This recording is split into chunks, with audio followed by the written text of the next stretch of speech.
Alright, welcome back to Jimboys Kitchen. Part 2 continues right here.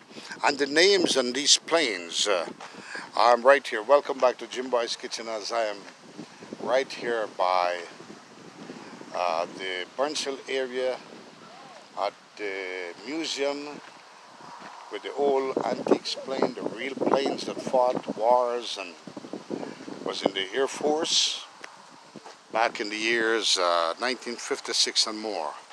Alright? Right here. I want to bring to you and show you what they look like. These were the very planes. There is no recreation of these. These are real, all right, real planes that was fighting wars and all of that. In the Air Force, this is the F-4 Phantom. This one here, the F-4 Phantom, as it says, rescue mission. The rescuer right there, yeah. All right.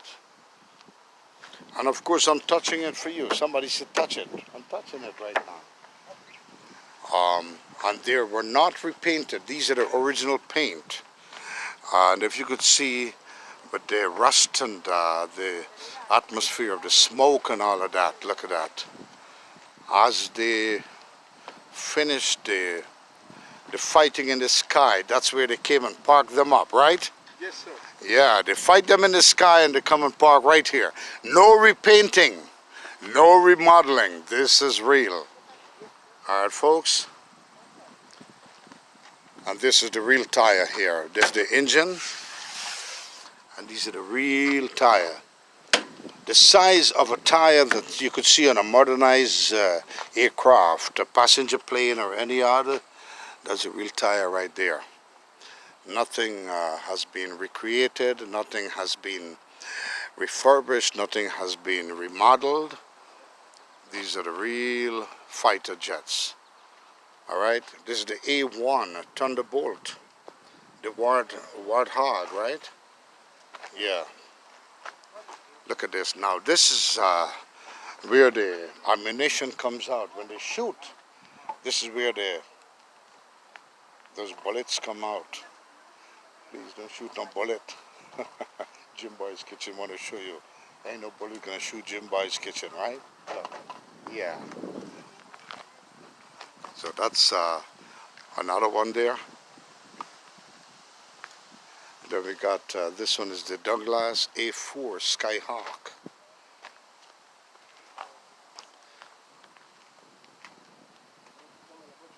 This airplane was adopted by Marisa Drebelbis from Cohoes in 2018. See? Look at this one. That's a big one, right? Yeah, this one is a big one. Look at this, folks. Looks like two planes in one, right? Two planes in one. But this is one where the bullets come out, I guess, or the balance of the plane. Yeah, and this is the light. These are the original lights that they spy with, right there. And that's where the engine, all the mechanism, hook up are, the fuel tanks. Remember, nothing is repainted. These are original.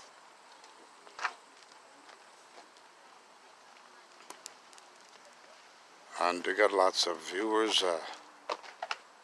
This is the F-105G Thunder Chief. They carry the names and numbers or the models. You could identify which plane is which. And this was a missile right here. Right here, right the shootout. As we got spectators looking on.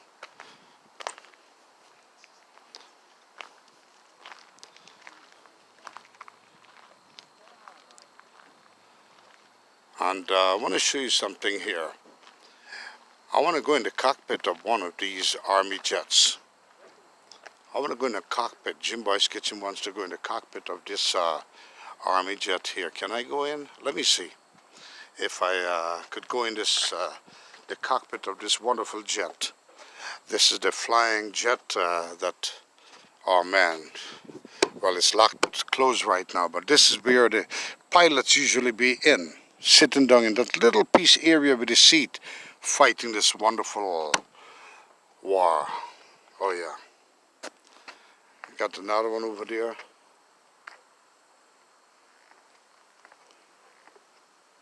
Beautiful. Now I want to take you into this cockpit. Oh, okay, now we got, this is where the engine, propellers and all were. Yeah. All right, I want to take you into the cockpit of this wonderful Army jet right now. Let's go in the cockpit, all right? Okay, we're gonna go into the cockpit. This is what the cockpit looked like back in the days, and this is the real cockpit of the jet. This fighter, Army fighter. All right. I want to step in. Jimboys Kitchen stepping in with you into the cockpit here, into this fighter jet. This is where the steering wheel was, the control, and I want to sit down. I want to sit down into this cockpit. Oh man, look at this. Well, Jimboys Kitchen in the cockpit right now of this wonderful fighter jet right here. And yeah, so this is the space that the pilots had. Only this little bit of space. There is no space to fly this jet, brother. Yeah, there ain't no space to fly this jet, according to what I think. But you got all the controls, all those machinery, all those instruments, all those gauges, all right? Where the button, these are the buttons when you shoot. You press one of these and it shoot out that wonderful missile, right? Look at that. I want to show you. If you could see me, and that's the wing right there. That's the wing right there. Around these other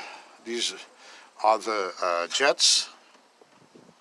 So this is the cockpit of where the pilot usually be. These are my legs right now, my knees. There ain't no space, and I want to show you something. This is the pedal.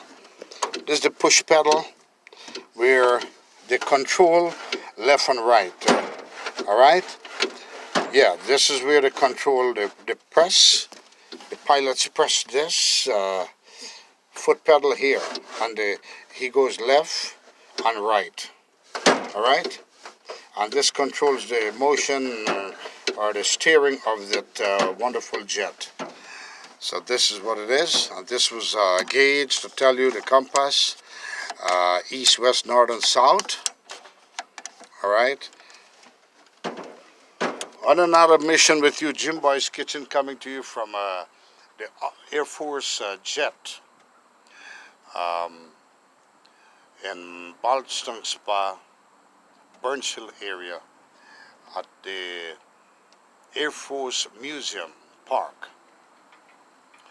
And these are real, this is a real cockpit I'm in on this fighter jet right now, all right? I want to show you and bring to you and show you what they look like, all right? Yes. Are you with me? No space to sit where the pilot was sitting. Look at this. Can you see? And these are the controls, more controls. All right, all right, let's go. Are you with me so far? This is the cockpit. No space is what I think to drive this wonderful. And this is the control that they control the jet with. All right, this is this lever here. Legendary pilot has operated and held this lever that I'm holding right now. I'm not sure if he's alive or dead right now, but this was back in the year 1956 and beyond, all right? Where they fight the war. And this is the engine, the size of the engine, original engine, nothing refurbished, nothing have been modernized, nothing. These are original, and this is hard aluminum that the engine is made with. See? Powerful engines. And this is one of the prop ones where the propeller is right here. I can spin this propeller and show you. Yeah. Spinning the propeller for you, look.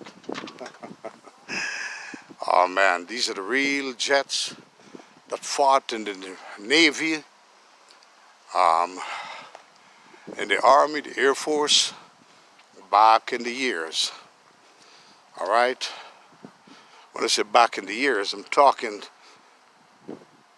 50s, 40s, World War, all these wonderful wars they fought. The Jimboys Kitchen has brought to you and show you the cockpit of them.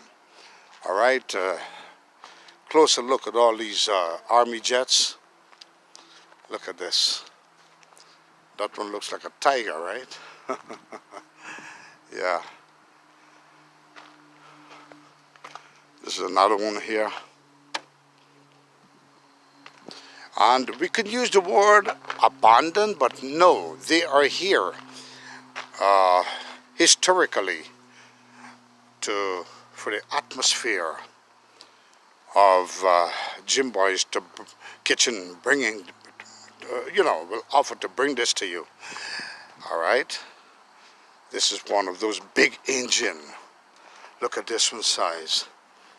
If I go in here, look at that, real metal. It's like a honeycomb nest with the bees, right? They're big. Well, sometimes you wonder how these are so heavy and they still fly up in the air, right? Especially to fight wars and so. And this is the cannon, where they shoot out all these wonderful cannons. Man. Well, the engine, not cannons. Let me correct that. This is the engine, and this is the back where all those, when you look up at an Army jet, you see smoke coming down with pressure, it looks like fire. This is where everything burns through and come through this wonderful engine here. All right, so that's what that is. Yeah, and let's see what's the name of it. It's the JT3C7. Well, the engine, yeah. Wow. Folks, it's a restoration facility where they put them to restore too, Yeah. And that's the helicopter once again. I want to go in the cockpit of this wonderful helicopter. I want to show you, this is a real helicopter. The Jimboys Kitchen gonna go into the real helicopter that fought in the Navy, the Army, the Air Force. Look at this. This is the cockpit here. Going to the cockpit right now. Bear with me. Okay, I'm gonna sit in the cockpit of this Air Force jet. All right. Fought in the Navy. And this is the controller where a legendary pilot held before. This controls the propellers, the direction, the landing of the helicopter, the lift. Got all the buttons up here. This for the wipers. The switch still works. Does the cargo? You got all those buttons. Yeah, are you ready to fly with me? I'm ready to fly. And these are the wipers up here, original. And there's the cockpit. And you got how many knots you go. Right here. It looks like a car, right? But it's not. With your vertical speed, which means depends how you're flying, left and right. All right. And you got all your gauges over here. And this is your compass to tell you if you're going too much slanted into the ocean, right? Yeah.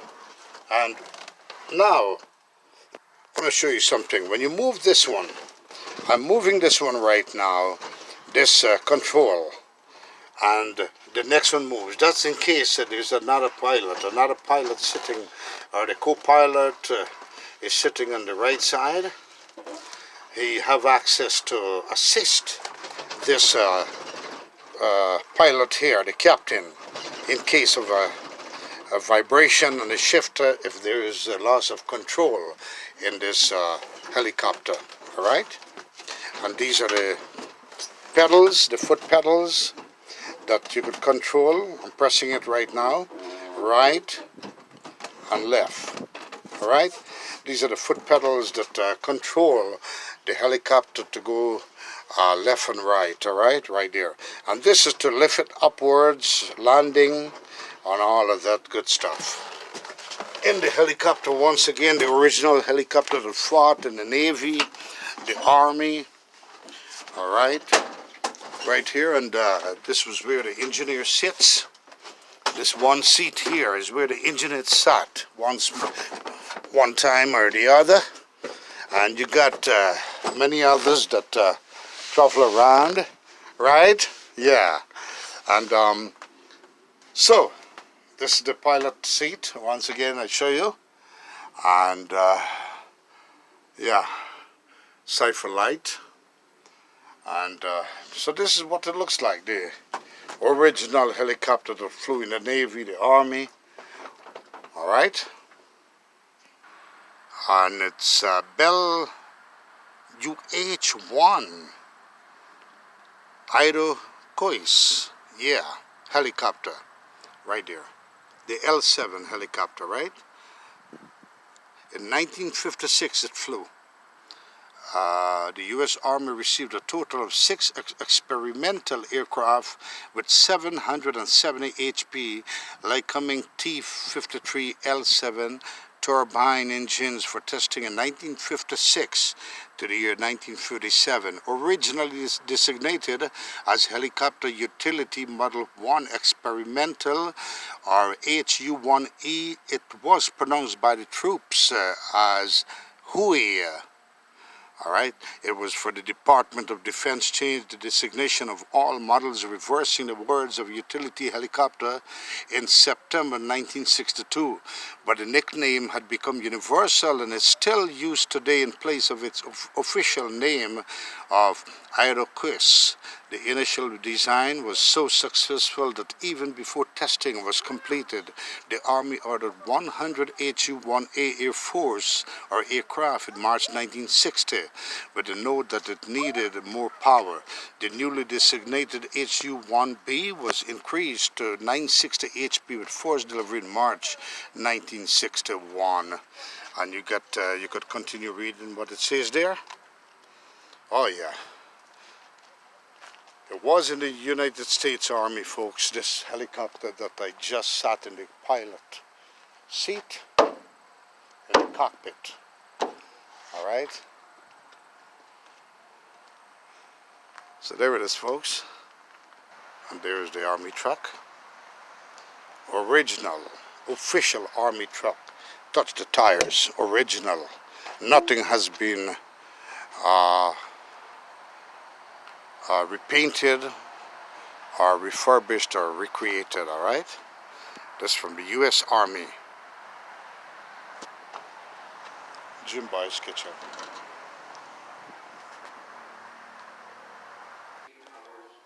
And here is some details about these official pilots that flew those planes back in the years, all right? This is one of those captains there.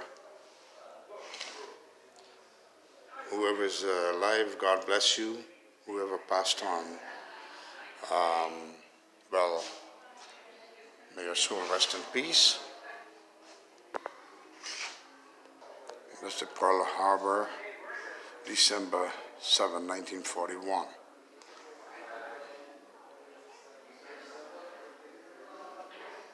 There goes the U.S. in Arizona. And this, because of what was going on in Vietnam. Yeah, did it go into service? Because I was in when Reagan was president. and this is the bomb site. Oh, 76. Oh, okay, so before my time, it started going active. Okay, going to service, I meant. These are the Barrillas. So, yeah, this is our Production first time. airplanes, production started in 76, and the first airplane delivery was actually the end of 76. Now, then who bought out Republic? Because I know Republic is gone. It was Fairchild Republic that built the airplane. Right, and then who took them over? It went to Grumman. Lockheed got them? Well, Lockheed's doing all the maintenance and repair. Yeah, Okay. took over the A-10 project. This is a bomb site here. This is like equipment that they used to shoot missiles out. Look at that. Bombs. So Fairchild actually was the developer, designer. And that's from this jet here. Oh, you did? Oh, okay. 900. They're all maintained. There are 1,000 bombs painted in these walls. See that? That's interesting. 500 fighter escorts. 460 still flying. And this is what they call a missile, folks. Look at that. Shoot out from the plane. Back in the fighting years. Yeah. And depending on where you are in the world, it's sometimes pretty difficult. All right, I'm going to take a look through this fence now. I got the one of those big boys sitting down right there. Look at that. And I got the... Does that one start? Huh? It starts? Yeah. Wow. And the pilot just went into the plane. And these are the ones that, when you see this jet that fly over Schenectady area, the Saratoga area, the Albany area, wherever in upstate, that's the trainees drive those jets. All right, that's the one that they usually drive, that big brown one in the back, along with this little prop one here. All right, and I will be driving one of those and show you. I'll be up in the air with one of these driving. All right, piloting one of those planes. And that's one, another big one, sit down there. So that's where the trainees train to drive. From the U.S. Air Force, yeah. Just a student pilot, and I just got done. We just, went up to Glens Falls and flew back, and the wind was pretty bumpy. But every plane kind of flies a little bit different. I like the plane that I fly, and yeah, it's a lot of fun. Everybody should give flying a chance. And become a pilot, right? Yeah, maybe. Not for everybody. I have but, a brother. He lives in Georgia right now. He knows. He looks at my channel all the time. Now, Mr. Victor, I'm talking with a trainer for piloting, right? Yeah. Yeah. If you want to become a pilot, this gentleman trains, and he just arrived. He just landed from a plane. But now you always wanted to fly a plane. Now, what advice you got for him, Mr. Victor? Yeah. Okay. My first advice is you should go for a ride along. You should go to your local airport, find out if there's a flight school or flight instructor that's willing to give you a ride along. It's totally free. It'll let you see whether or not flying's for you, and then you can get it more of an insight by sitting in the cockpit with somebody who does know how to fly. And this is a message to everyone in the world, or in the public who are interested in becoming a pilot. Right here, All right, the gentleman. thanks so Thank much. you, brother. No problem. Take care. All right, once again from the Museum Airspace in upstate New York, Burns Hill, Saratoga Springs area, Jimboys Kitchen saying once again, if you like what you see, please subscribe to my channel, ring the notification bell, and do the best thing you can for my channel so I could bring to you much more. Once again, Jimboys Kitchen saying, be kind to someone that's not kind to you, and kindness will always prevail. Until the next one, adios, mi amigos. And before I go, I must say, also in memory of the late Mr. Isaac Prasad, aka Isaac Ragnanan, passed away. Well, may his soul rest in peace. And to everyone that attended the funeral, God bless each and every one of you from Jimboys Kitchen. All right? Once again, Jimboys Kitchen saying adios, mi amigos, from the Burns Hill area, Saratoga Springs, Glenville, New York. Goodbye, everybody.